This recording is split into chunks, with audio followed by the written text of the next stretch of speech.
evidence, and I don't have all the facts, I can never get access to those facts. So the only way of the public being satisfied about whether the police acted as they should is for the IPCA to actually go and look at the file and make an assessment of that. So the good news part of the story there is at least people will be able to take some confidence that the watchdog will review the file.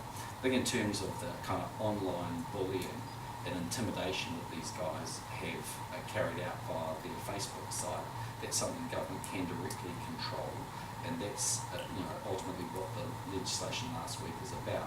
There's kind of a third bit of the debate, and that's ultimately, as I said, around sex education and ultimately about whether the rape laws in New Zealand are actually set in the right place. And the only thing I'd say about both of those latter issues is that it's a very delicate balance, and we've got to make sure that that balance is held in the right place, that those who truly rape someone are held to account, but we also get in a situation where people who haven't committed rape are all of a sudden prosecuted when they shouldn't be. It's a very delicate balance there.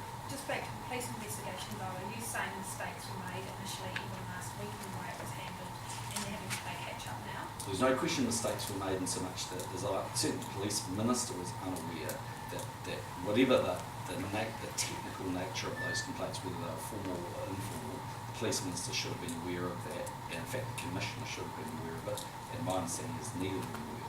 That's definitely a mistake. Whether it was a mistake not to carry out prosecution when the first complaint was made, I don't have any knowledge of that. I can't assess it, but I know that the watchdog will be able to assess that. In terms of the law, are you thinking...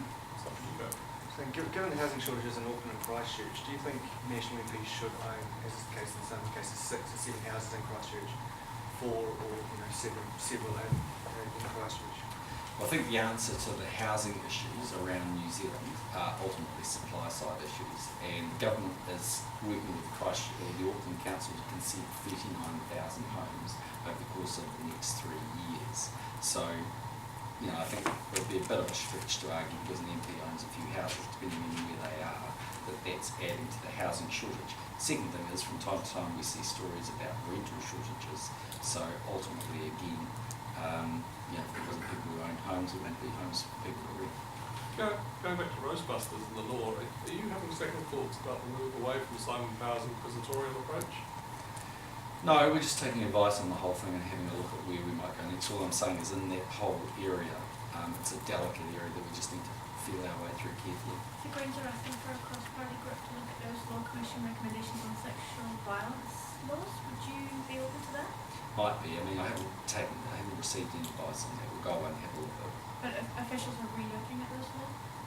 They're having a bit of a look behind the scenes, I think, yes. Is that in addition to what Judith Collins said last week about the notification of sexual history? No, I think it's all in that space. In the wake of this, will the government consider revising the cutbacks to support agencies for sexual violence services that have happened since it took office in 2008?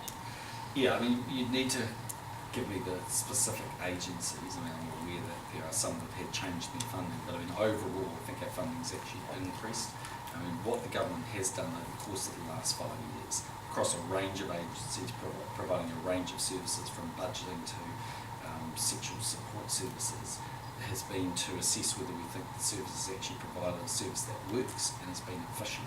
So some agencies have had their funding cut back, but not because the government's been looking to save money, but because it's held a view that the agency hasn't been as efficient or someone else is more efficient.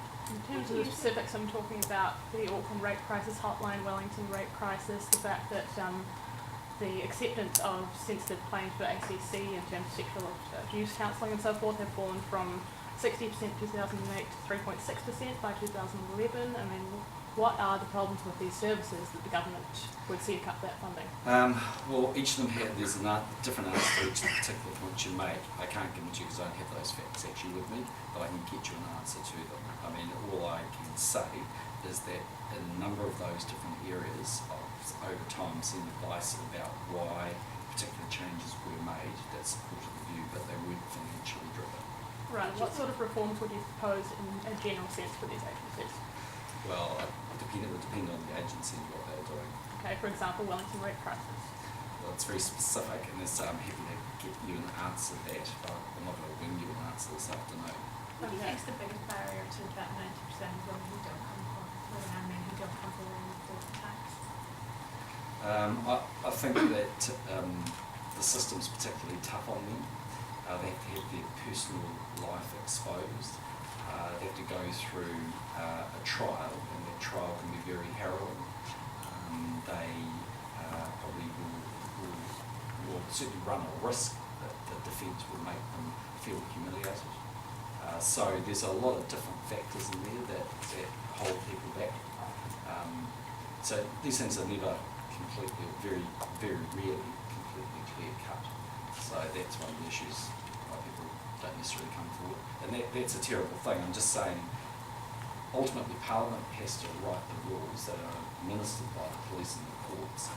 Writing those rules is quite tricky. So when Drew Collins said last week that the recommendations around inquisitorial systems, is not going to be pursued, are you now saying that it will be revisited? No, I'm just saying we're looking at a range of different things. What kind of But it won't resources? include that. No, I don't think so. What kind of resources would the government consider putting towards primary rape prevention, as in preventing rape before it happens, rather than merely catching the criminals afterwards? Well, we already spend quite a lot of money in that area. I mean, I can get you the details, I don't have them with me, but we already spend resources trying to educate people and inform people. And that comes back to the point I was making earlier. There is now an active debate about whether that's enough, or whether it's detailed enough, and there will be a range of views on that. And we'll have a look at that, but we need to treat carefully. What specific programs have been implemented in places like high schools around consent education and so forth? Well, as you know, that is quite a live and active debate between a number, by a wide range of parents.